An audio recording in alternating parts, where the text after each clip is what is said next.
नमस्कार साथियों स्वागत है आप सभी का पुनः यूट्यूब चैनल पर। साथियों, बहुत से साथियों को एक प्रॉब्लम आ रही थी कि बिहार शिक्षक भर्ती को लेकर वह अपना फार्म कैसे भरें, और लगातार मुझे मैसेज भी कर रहे थे, फ़ोन भी आ रहे थे, कैसे हमको फार्म भरना है, क्या क्या डिटेल लगेगी, कौन कौन सी PDF हम लगाएंगे। तो इस तरह आया है। तो यहाँ पर लगातार, जैसे आप यहाँ पर देख सकते हैं, जो पहली बार फार्म फिल कर रहे हैं उनके लिए तो अप्लाई ऑनलाइन पर वह क्लिक कर सकते हैं और सीधे क्या कर सकते हैं, फॉर्म को फिल कर सकते हैं। थोड़ा मोबाइल में प्रॉब्लम आ सकती है, लेकिन अदर स्टेट वाले भी बता दें, हम आपको जानकारी दे दें, अदर स्टेट कैंडिडेट भी इसमें वैलिड है। तो बाय नोटिस भी आया था, तो उस नोटिस में सीधे सीधे लिखा था कि जो एक लाइन लिखी गई थी कि जो नियम 5(1) में एक लाइन थी, भारत का नागरिक हो एवं बिहार राज्य का स्थायी निवासी हो उसकी जगह पर प्रतिस्थापित कर दिया गया है, और भारत का नागरिक हो यह कर दिया गया है। जो 30/5/2023 को विज्ञापन प्रेषित हुआ था उसमें संशोधन करके आ चुका है।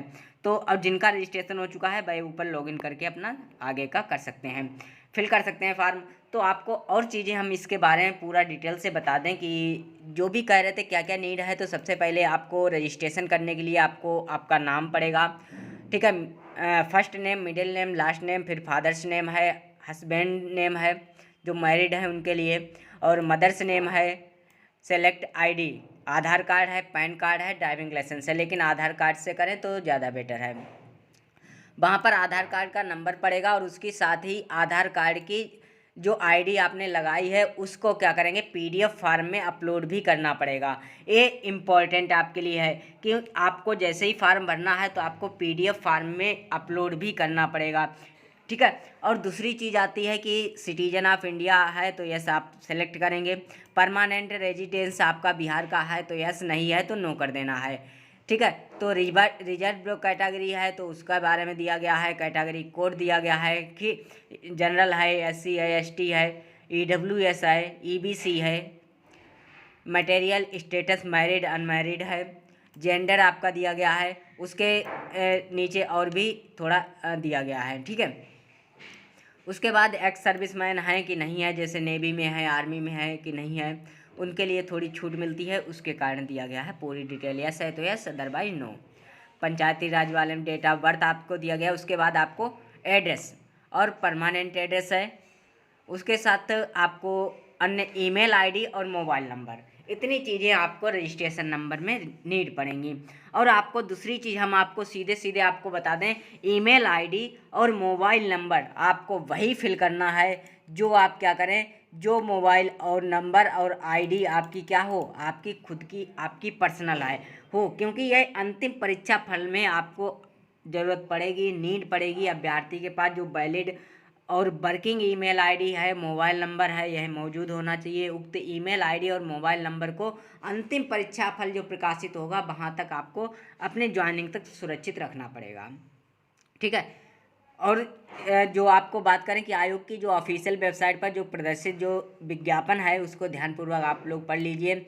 और जो फ़ोटो है, साइन है, जो चीज़ आप PDF फॉर्मेट अपलोड करेंगे उसका साइज़ 100 KB के आसपास ही रहेगा, ठीक है।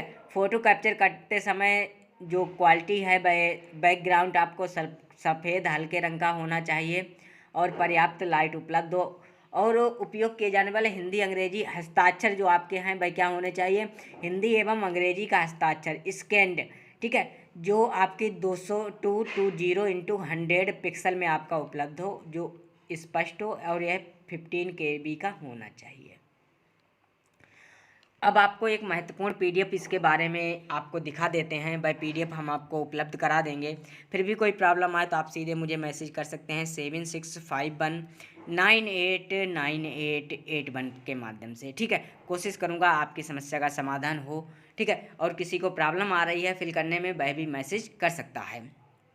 चलिए आगे बढ़ते हैं। तो आपको पुनः एक PDF हम आपको दिखाना चाहेंगे।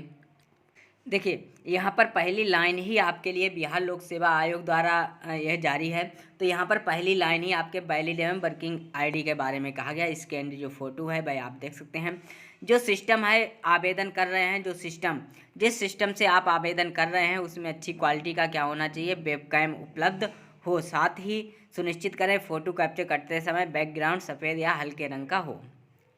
ये देख लेंगे। इसका बाद जो रजिस्ट्रेशन के बाद का प्रोसेस है, लेकिन अगर हो सकता यदि यह डाटा आपके मोबाइल से हो जाए कैप्चर तो मैं उससे एक बार देखूंगा आगे बढ़ के, ठीक है। रजिस्ट्रेशन के बाद का प्रोसेस देखूंगा तो आपको आगे एक और वीडियो इसके माध्यम पर आपको बता दूंगा।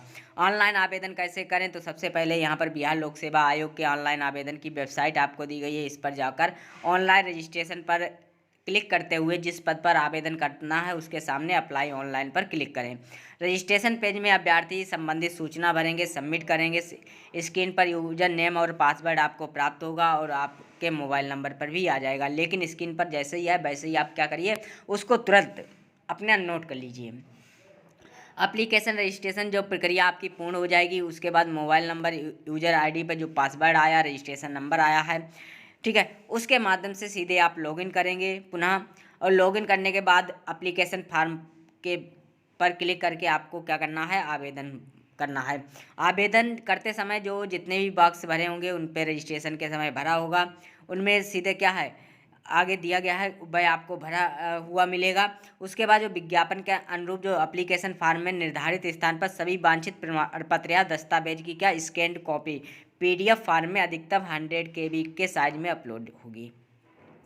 एप्लीकेशन फॉर्म में निर्धारित स्थान पर अभ्यर्थी वेबकैम के माध्यम से अपनी सुस्पष्ट फोटो कैप्चर करके अपलोड करने से पूर्व सुनिश्चित कर ले कि वह टोपी, मफलर, रंगीन चश्मा आदि ना पहने हो। ध्यान रखना किसी भी तरह से अपने सिर पर जैसे टोपी, कैप ना लगाएं और मफलर ना बांधें, जैसे गमछा आजकल लोग बांध लेते हैं, गमछा नहीं, ना ही रंगीन कलर्ड चश्मे का भी प्रयोग ना करें। निर्धारित स्थान पर हिंदी एवं अंग्रेजी में अपना जो नाम है वह क्या करें, सुस्पष्ट तरीके से हस्ताक्षर अपलोड करेंगे। इसके बाद अभ्यर्थी एप्लीकेशन फॉर्म को सबमिट करेंगे। एडिट कैसे करना है, यदि किसी का सबमिट हो चुका है तो रजिस्ट्रेशन और एप्लीकेशन फॉर्म में विवरण भरने के बाद एडिट करने की सुविधा उपलब्ध रहेगी। एडिट करने का ऑप्शन पेमेंट करने के पूर्व तक ही उपलब्ध रहेगा। इसमें अभ्यर्थी द्वारा भरी गई किसी भी प्रविष्टि में जो एडिट है वह प्रावधान रहेगा।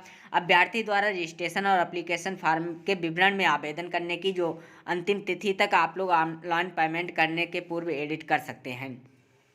पेमेंट आपका क्या रहेगा, तो आप उसको क्या है, पेमेंट शुल्क के ऑनलाइन आवेदन जैसे पेमेंट हो उससे पहले अपनी पुनः एक बार डिटेल पूरी चेक कर लो, ठीक है। पेमेंट के ऑनलाइन जो उपरांत ही अभ्यर्थी द्वारा ऑनलाइन आवेदन में की गई प्रविष्टि में एडिट करने का कोई प्रावधान नहीं होगा। डैशबोर्ड पर उपलब्ध जो टैब बटन है वहाँ ऑनलाइन पेमेंट के बटन पर क्लिक करते हुए परीक्षा शुल्क का आप लोग सीधे भुगतान करेंगे। परीक्षा शुल्क के ऑनलाइन पेमेंट करने के बाद अभ्यर्थी उसी समय लॉगिन करके डैशबोर्ड पर उपलब्ध जो फाइल है उसको डाउनलोड करेंगे, ठीक है। उसको PDF फॉर्मेट डाउनलोड करके आप लोग क्या करेंगे, उसको प्रिंट आउट करा के सीधे से रख लेंगे, ठीक है। और वहाँ देख लेंगे क्या क्या चीज़ें आपकी डिटेल हैं कि पूर्ण रूप से भरा हुआ है नहीं है। यदि नहीं है तो वह क्या होगा, सीधे आपका निरस्त हो जाएगा। ये चीज़ आप ध्यान रखना, ठीक है। विस्तृत जानकारी है तो आप हेल्पलाइन नंबर पर भी कांटेक्ट कर सकते हैं, ठीक है। यदि फिर भी कोई प्रॉब्लम आपको आए तो आप सीधे मुझे मैसेज कर सकते हैं 7651989881 पर। साथ ही आप क्या कर सकते हैं, टेलीग्राम पर @KPS9621, दूसरा हमारा क्या है @KPS EDU अड्डा, इस ये हमारा ग्रुप है, इसको आप सीधे ज्वाइन कर सकते हैं। लिंक आपको डिस्क्रिप्शन बॉक्स में मिल जाएगी। तो थैंक यू एवरीवन। कैसे आपको फॉर्म में भरना है तो ये मैंने आपको बता दिया है, ठीक है। तो कोशिश करेंगे कि आपको फॉर्म भरने की का भी एक प्रोसेस हम बता दें, लेकिन थोड़ा सा सिस्टम हमारा थोड़ा सा प्रॉब्लम कर रहा है, नहीं तो हम आपको शो करा देते, ठीक है। लेकिन हम कोशिश करेंगे फिर भी आपको शो कराने के लिए। तो आज के सेशन में इतना ही, मिलते हैं नेक्स्ट सेशन में। Thanks for watching.